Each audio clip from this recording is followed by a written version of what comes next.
मेरे पास दो ही ऑप्शन थे, या तो मैं वहां से उठ के रोने लगूं, यार मेरे साथ ही ऐसा क्यों हुआ। मेरा आईएएस वही लड़का बनेगा जो प्रभु राम के रास्ते पे चलेगा। वो 14 साल जंगल में थे तो भगवान बने, तुमको 1 साल जंगल में रहना पड़ेगा और कोई रास्ता है ही नहीं। सब दुनियादारी सब कुछ छोड़कर। हमारे देश में आधे से ज़्यादा लोग मिडिल या पुअर इनकम ब्रैकेट्स में फॉल करते हैं और ऐसे परिवारों को अपना इनकम, क्लास और स्टेटस अपलिफ्टमेंट का सबसे आसान तरीका लगता है एक सरकारी नौकरी, जो आसान होता नहीं है। इंडिया में 1.5 करोड़ से ज़्यादा लोग सरकारी नौकरियां ऑलरेडी कर रहे हैं और हमारे पास बहुत ज़्यादा वैकेंसीज़ नहीं हैं, मगर फिर भी आधे से ज़्यादा यूथ ऐसा है जो इसकी तैयारी में लगा हुआ है। आप भी शायद उनमें से एक हों जो एक छोटे से कमरे में कई सारी किताबें लेकर दिन रात मेहनत कर रहे हो, सिर्फ इसलिए कि किसी तरह एक सरकारी नौकरी बस लग जाए, तो उसके बाद तो लाइफ सेट है। लेकिन आपको शायद नहीं मालूम कि कुछ महीने पहले राजस्थान में लगभग 54,000 प्यून की वैकेंसीज के लिए लगभग 25 लाख लोगों ने अप्लाई किया, जिसमें कई पीएचडी होल्डर्स, एमबीए और लॉ ग्रेजुएट्स भी थे। और यही हाल लगभग हर गवर्नमेंट पोस्ट का है। इसकी वजह सिंपल है, सरकारी नौकरियां सिक्योर हैं और इसके कई पर्क्स और एडवांटेजेस भी हैं, जैसे सरकारी घर, dearness allowance, HRA, post retirement benefits जैसे पेंशन, और अगर आप किसी बड़ी पोस्ट पर हैं तो कार और फ्री हाउस हेल्प भी। ये पूरा का पूरा एक इकोसिस्टम है और इसके बारे में समझने के लिए आपको सबसे पहले इसके स्टेक होल्डर्स के बारे में जानना होगा, और इस लिस्ट में सबसे ऊपर आते हैं students. All India survey on higher education के अकॉर्डिंग हर साल जितने बच्चे ग्रेजुएशन के लिए जाते हैं उनमें 1/3 यानी लगभग 1 करोड़ लोग बीए ऑप्ट करते हैं। करीब 50 लाख बच्चे बीएससी और 43 लाख के आसपास बच्चे बीकॉम करते हैं। लेकिन बीटेक और बीई जैसे कोर्सेज में ये नंबर गिरकर 13 लाख के आसपास पहुंच जाता है। क्यों? क्योंकि ये कोर्सेज बहुत महंगे होते हैं और बहुत से लोग गवर्नमेंट कॉलेजेस से भी ये कोर्सेज अफोर्ड नहीं कर पाते। तो अब ऐसे में इन करोड़ों बच्चों के पास सिर्फ एक सरकारी नौकरी का ही ऑप्शन ऐसा बचता है जिसके लिए वो एलिजिबल भी होते हैं और जिसका सिलेबस भी उनके एजुकेशनल बैकग्राउंड से थोड़ा बहुत लिंक्ड होता है। ये हैं अभिषेक सिंह। आप में से कुछ लोग इनको जानते होंगे और जो नहीं जानते उनको ये कोई सेलिब्रिटी लग रहे होंगे, लेकिन असल में ये 2011 बैच के एक आईएएस ऑफिसर हैं। इनका करियर बहुत ज़्यादा कंट्रोवर्सी से घिरा हुआ था, लेकिन 2023 में इन्होंने रिज़ाइन कर दिया और उसके बाद फिल्मी दुनिया में कदम रख दिया। सनी लियोनी, हार्डी संधू और राधा शर्मा जैसे स्टार्स के साथ इनके कई वीडियोस आपको यूट्यूब पर देखने मिल जाएंगे। और ये अकेले नहीं हैं, इनके जैसे और भी कई लोग हैं। जैसे ये हैं आईएएस दीपक रावत, जो अभी सर्विस में हैं, और ये कहीं भी जाते हैं तो इनके पीछे एक टीम कैमरा लेकर चलती है और रेगुलरली इनकी वीडियोस यूट्यूब पर अपलोड होती रहती हैं। ये इतने फेमस हैं कि इनके नाम से जो यूट्यूब चैनल है उस पर 4 मिलियन से भी ज़्यादा सब्सक्राइबर्स हैं। और ना जाने कितने ऐसे ऑफिसर्स हैं जिनके मोटिवेशनल या ग्लोरियस वीडियोस आपको सोशल मीडिया पर अक्सर देखने मिलते होंगे। प्रॉब्लम ये नहीं है कि ये लोग पॉपुलर हैं, प्रॉब्लम ये है कि एस्पिरेंट्स के लिए गलत एग्जाम्पल सेट कर रहे हैं। इस ग्लोरिफिकेशन का नतीजा ये होता है कि कई एस्पिरेंट्स सिर्फ ये रॉब और रुतबा देखकर सरकारी एग्जाम्स की तैयारियां करने में लग जाते हैं। वो ये भूल जाते हैं कि असली पर्पस जो है वो नेशन को सर्व करना है, ना कि पॉपुलैरिटी, और इसके चलते वो अपने कई साल एक विशियस साइकिल में फंसकर ख़राब कर लेते हैं। दुख है सर, क्या बोलूँ। मैं अपने दुख और पीड़ा को किसी पास सामना नहीं कर सकता हूँ सर। बहुत संघर्ष से पढ़ा हूँ, ट्यूशन पढ़ा के मैं 2012 से ट्यूशन पढ़ा के अभी तक मैं पढ़ाई किया हूँ और मैं कुछ भी हासिल नहीं कर पाया। जिंदगी में सारी चीज़ छूट गया सर, घर परिवार रिश्तेदार सारे छूट गए। हम लोग को बहुत हीन भावना से देखते हैं लोग, जो भी देखते हैं हम लोग को बहुत हीन भावना से। परिवार रिश्तेदार वाले उतने बात नहीं करते सर, और मैं 2 साल से गाँव में भी नहीं गया अभी तक। अपनी लाइफ का गोल्डन पीरियड इन एग्जाम्स पे लगाने के बाद जब तक उनको समझ आता है तब तक बहुत देर हो जाती है, और अब ना वो कोई स्किल्स डेवलप कर पाते हैं और ना ही कोई काम सीख पाते हैं, जिसके चलते वो टेक्नोलॉजिकली एडवांस्ड और एवर इवॉल्विंग इंडस्ट्री में किसी भी रोल में फिट नहीं हो पाते। नहीं सर, कहाँ जाएंगे सर, इतनी उम्र हो गई, अब छोड़ के करेंगे क्या, कुछ कर भी नहीं सकते। तो इसलिए लगे हैं उसी आस में कि अब की नहीं अगली बार नहीं तिबली बार, इसी तरह सर लगे हुए हैं। तो पता है कि कितने ज़्यादा मेंटल पेशेंट्स निकलते हैं यूपीएससी एस्पिरेंट्स में से, ये बन जाते हैं, और जब उसके अटेम्प्ट्स खत्म हो जाते हैं तो बिल्कुल एक टूटा हुआ इंसान बनकर निकलता है उस प्रक्रिया से। गवर्नमेंट जॉब्स की तैयारी करने में प्रॉब्लम नहीं है, लेकिन इसके पीछे का आपका इंटेंशन क्लियर होना चाहिए, और सबसे इम्पॉर्टेंट ये है कि आपको ये मालूम होना चाहिए कि आपको क्विट कब करना है।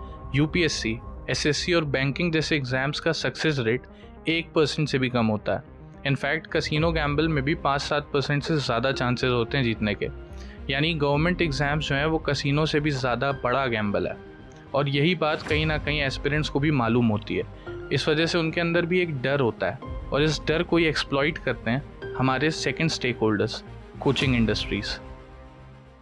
आपने अक्सर लोगों को कहते हुए सुना होगा कि सरकारी नौकरियों में बहुत पैसा है, लेकिन जब वो ये कहते हैं तो उनका मतलब सैलरी से नहीं होता, उनका मतलब होता है करप्शन।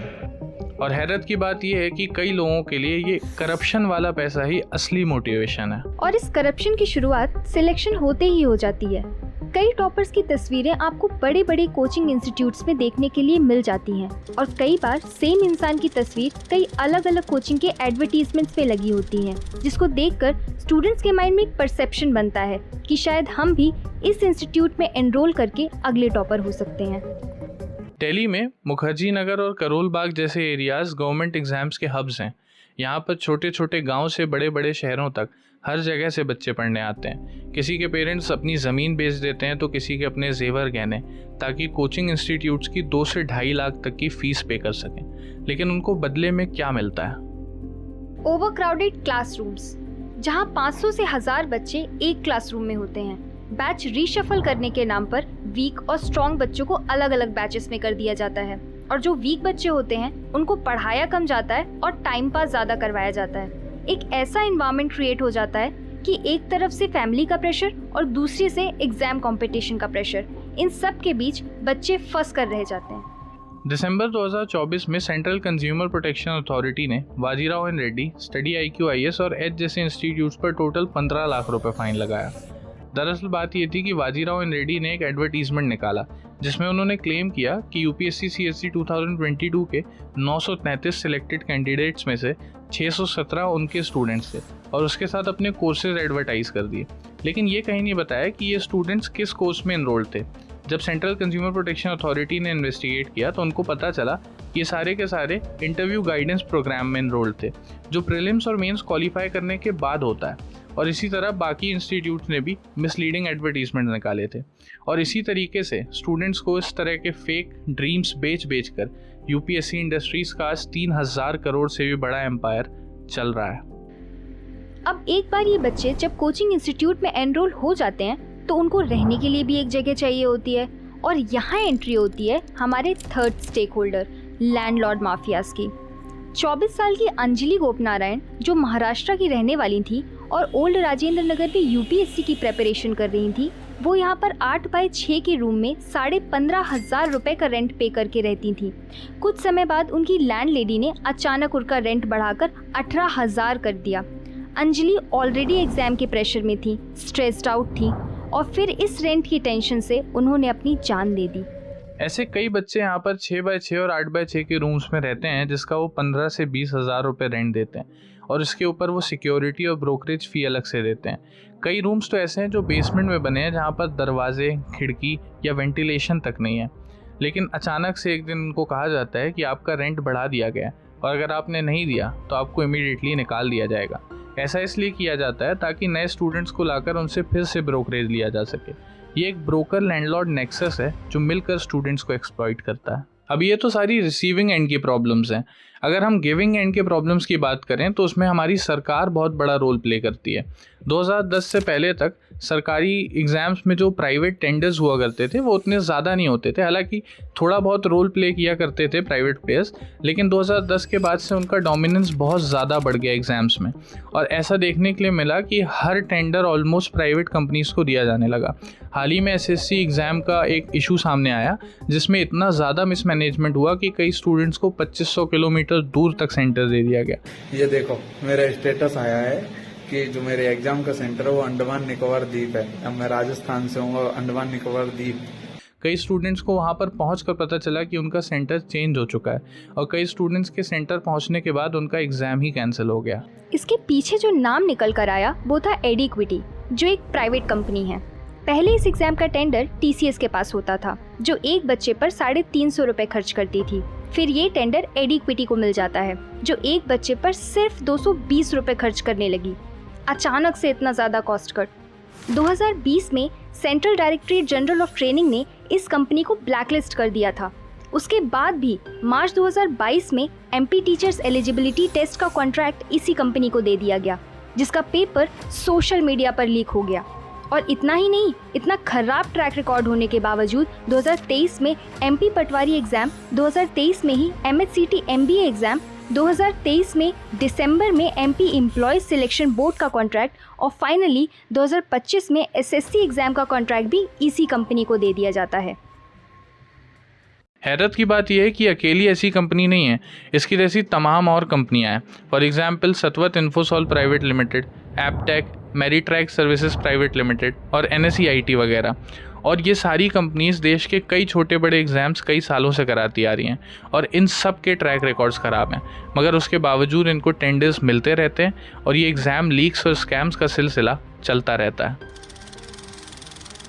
अगर इस एंड पे सरकार थोड़ा सा काम करे और अकाउंटेबिलिटी सेट करे तो बहुत सारी चीज़ें सुधर सकती हैं। कई बच्चों का फ्यूचर सिक्योर हो सकता है क्योंकि जो वैकेंसीज बची हैं उनको भरा जा सकता है, लेकिन इस एंड पे ज़्यादा एक्शन देखने के लिए नहीं मिलता।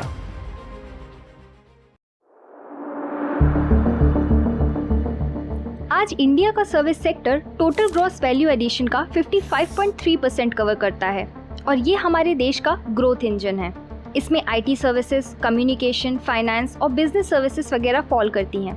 ये लगभग 30% लोगों को एम्प्लॉयमेंट दे रहा है और ये आगे चलकर और ग्रो करने वाला है क्योंकि मार्केट में अब इन सर्विसेज की डिमांड टेक्नोलॉजी के साथ साथ ग्रो करती जा रही है। लेकिन ये सेक्टर स्किल बेस्ड है और हमारा एजुकेशन सिस्टम आउटडेटेड है जो इसकी डिमांड को फुलफिल नहीं करता और इस वजह से कई बच्चे इस सेक्टर का कभी पार्ट नहीं बन पाते। लेकिन अगर आप चाहें तो आप अभी भी ऑनलाइन प्लेटफॉर्म्स वगैरह का इस्तेमाल करके स्किल्स डेवलप कर सकते हैं, जैसे coding, graphic designing, video editing वगैरह, और इसको मोनेटाइज करके एक अच्छी इनकम जनरेट कर सकते हैं। आप खुद सोचिए कि वो स्टूडेंट्स जो 8-10 लाख रुपए लगाकर कई सालों तक सरकारी नौकरी की तैयारियां करते हैं लेकिन क्वालिफाई नहीं कर पाते, अगर वो इन पैसों को स्किल डेवलपमेंट पर इन्वेस्ट करते, छोटा सा ही सही बट अपना कोई बिजनेस स्टार्ट करते, अपने पैशन पर इन्वेस्ट करते, तो शायद वो उसको मोनेटाइज कर पाते और पैसा कमा रहे होते जो देश की इकोनॉमी को भी सर्व करता और उनको भी। So at the end of the day the idea is to serve the nation and to live a happy and healthy life. वो ऐसे भी किया जा सकता है। वैसे तो सरकारी नौकरियां बहुत प्रेस्टिजियस होती हैं और अट्रैक्टिव भी लगती हैं, लेकिन इस सिक्के का एक दूसरा पहलू भी है जिसके बारे में ज़्यादा लोग बात नहीं करते। अगर आप एक ईमानदार ऑफिसर हैं तो आपका पूरा करियर ट्रांसफर्स में निकल सकता है। फॉर एग्जांपल ये हैं अशोक खेमका जी, जिनके 33 साल के करियर में 57 ट्रांसफर्स हुए। ये है अरुण भाटिया जी, जिनके 26 सालों में 26 ट्रांसफर्स हुए। और ये है IPS गौरव तिवारी जी, जिन्होंने एक MLA से लिंक्ड 500 करोड़ के स्कैम का खुलासा करने की कोशिश की तो उनका ट्रांसफ़र कर दिया गया। और कई बार ऐसी सिचुएशंस भी आती हैं कि ऑफिसर्स को कुछ एक्सट्रीम स्टेप्स उठाने पड़ जाते हैं। रेलवेज की बात करें तो लोको पायलट्स और सेक्शन कंट्रोलर जैसी जॉब में आपकी ज़िंदगी 2 स्टेशंस के बीच बंद कर रह जाती है, जिसमें खाना, पानी, नींद सब तबाह हो जाता है। ये सारी चीज़ें हमारे सिस्टम को एक्सपोज करती हैं और इसकी इनएफिशिएंसी दिखाती हैं।